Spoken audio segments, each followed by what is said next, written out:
Good morning. Today is Wednesday, December 14th, 2022.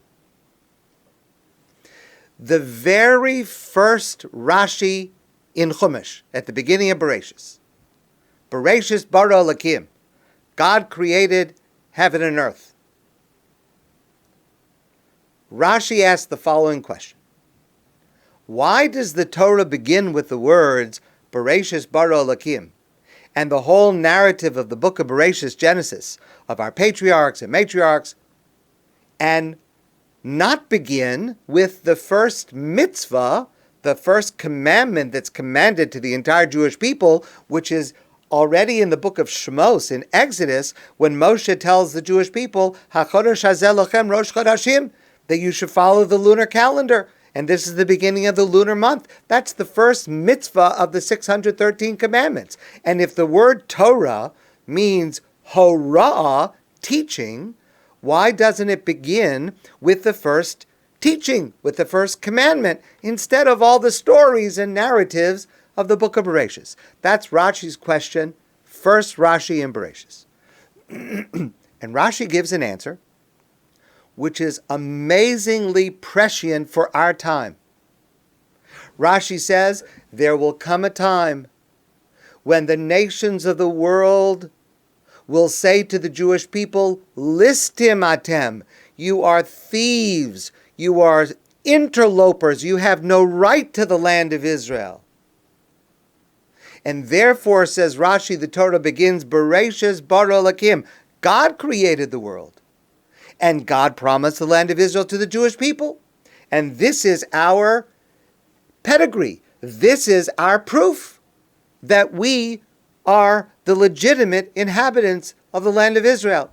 Of course, if we can live in peace with others as well. That's Rashi's famous answer to this first question. The Ramban, Nachmanides, gives a different answer.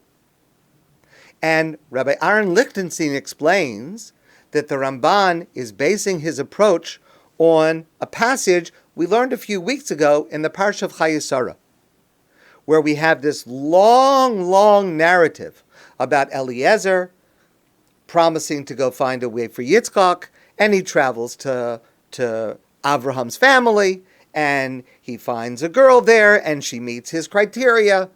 And the Torah tells this story in great detail.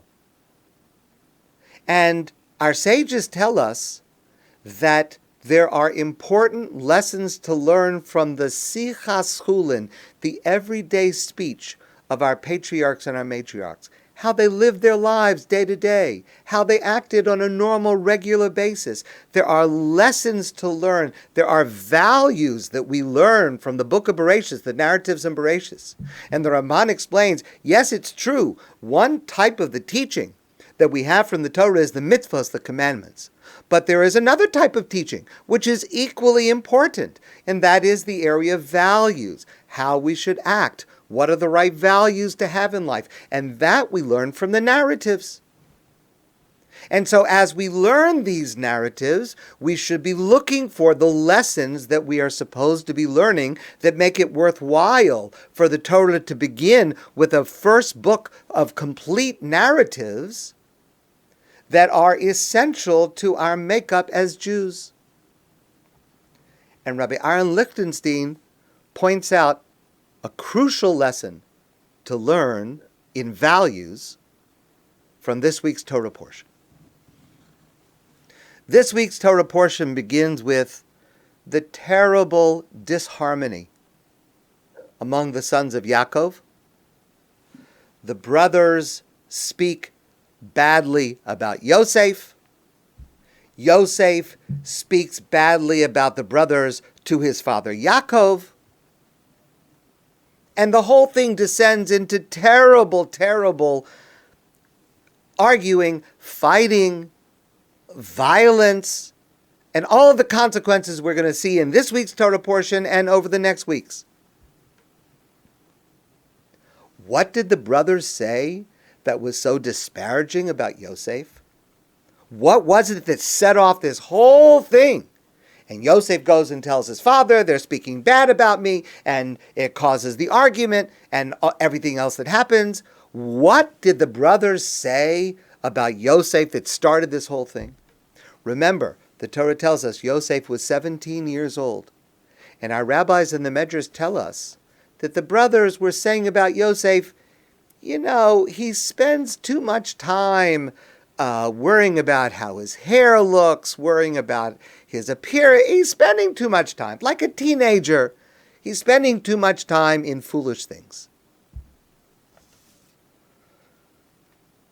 But Rabbi Aharon Lichtenstein asked the following question. Is that a good reason to break up a family? Is that a good reason? Is that a possible beginning to what leads to almost the collapse of Yaakov's entire family? And the arguing and the violence and the humiliation and the suffering? Because he's spending too much time thinking about his hair? It seems ridiculous. Yaakov suffering for years thinking that his son Yosef has been killed. Yosef suffering, being sold into slavery, then being imprisoned. The brothers suffering when they have to go down to Egypt and they're going to realize in next week's Torah portion that now Yosef might take revenge on them and they're afraid for their lives. The entire story that snowballs until the Jewish people are exiled and enslaved in Egypt, as we see in the beginning of the book of Shmot. And it all comes because of a comment about Yosef spending too much time with his appearance, with his hair. Says Rabbi Aharon Lichtenstein, what we learn from here is that jealousy and suspicion and negative speaking about another that could be so minimal, it could be mundane, it could be about nothing, it is destructive. With just a small measure of benevolence and goodwill on the part of each side, they would have managed to get along. Okay, so he's 17 years old. He's spending a little too much time with his hair and his appearance. Okay. All right, Yosef, they said something not so nice about you. Okay, you'll get over it. But the moment, says Rabbi Aharon Lichtenstein, that people become mean and suspicious, even the smallest issue becomes grounds for hatred and competition, and this reaches the point within a space of just a few psukim, just a few verses at the beginning of our Torah portion. We have these dreams of Yosef, and then just a few verses later, the brothers are ready to, God forbid, kill their brother Yosef? But yes, that's how far it can go, over nothing.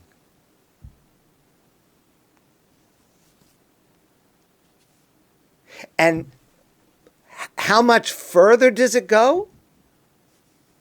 When finally, later we're going to learn finally, after the reconciliation, after they're all together in Egypt, after everything is over, and then Yaakov dies at the end of his life, and then the brothers are worried, maybe Yosef is now going to exact revenge on us for what we did to him all those years later. There's no end to the fear and the suspicion.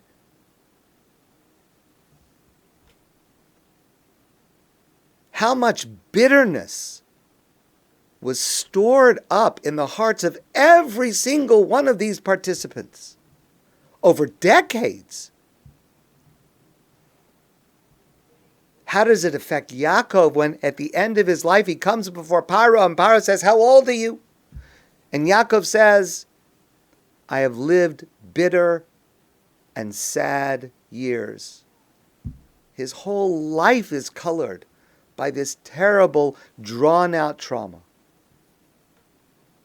Says Rabbi Aharon Lichtenstein, this is the reason the Torah begins with Bereishit, to teach us lessons like this, This, if not the most important, is certainly very high on the list. The Torah wants us to understand how mistrust and blame can destroy everything, even among this most majestic family. A society depends on mutual trust, on benevolence, on goodwill. When there is a lack of goodwill, when there is suspicion and jealousy and negative speaking, even about the most ridiculously minor subject, it hurts three parties. The person who harbors the ill will, because he is or she is automatically viewing things in a negative light, that he or she will take a grudging view of everything, and this will destroy his or her life. It harms the person who is suspected of wrongdoing, even if it happens that the suspicion is justified. It causes more harm. And third, society as a whole is harmed. We have to realize that the most trivial, meaningless, and unimportant subjects can cause the greatest destruction unless there is a measure of goodwill and trust and benevolence and forgiveness and a willingness to make it work out together. Otherwise, we are doomed. And that's why the Torah begins with these narratives of the book of Bereishit. My friends, I want to wish you a great day, and I look forward to seeing you soon in person.